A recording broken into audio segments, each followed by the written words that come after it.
Let's talk real. Too many of our Afro-Caribbean elders spent 40 plus years in this country doing the lowest paid dead-end jobs: cleaners, bus drivers, care assistants, security guards, kitchen porters, jobs the system designed for them to survive, not thrive.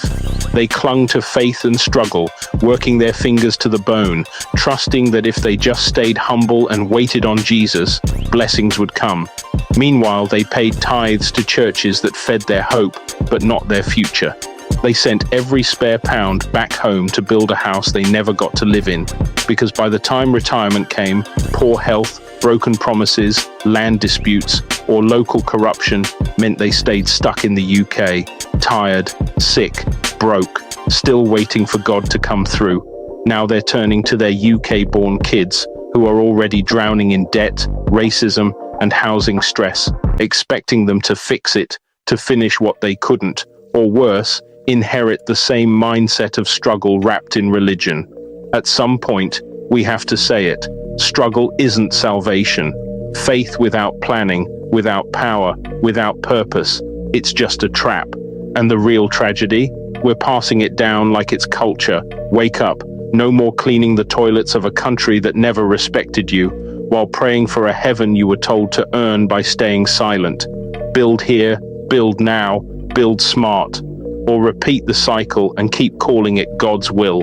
And now look, many of those same elders, now in their 70s and 80s, are stuck here in the UK, the US, or Europe. They didn't go back home like they planned because their bodies broke down before their dreams ever got finished. They're clinging to the NHS like a lifeline, dealing with diabetes, arthritis, strokes, after a life of hard labor and harder praying. They paid tithes for decades. They sowed seeds every Sunday. They cried out to God for healing and favor, but now they can't climb stairs. Their dream house back home is half built or under legal dispute, and their children are left picking up the emotional and financial pieces. And still they say, God is in control. But if this is what leaving it in God's hands looks like after 40 plus years of faith, poverty, and backbreaking service, then what are we really calling blessed? Is struggle with a smile the reward now?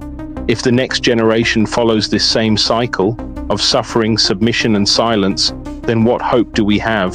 At what point do we say, faith without strategy is just failure in slow motion? We're not mocking belief, we're demanding results. Because God gave you a brain, a back, and breath, not to live your whole life on your knees in poverty, hoping heaven compensates what this life stole. It's time to ask, are we following God, or just inherited fear disguised as faith?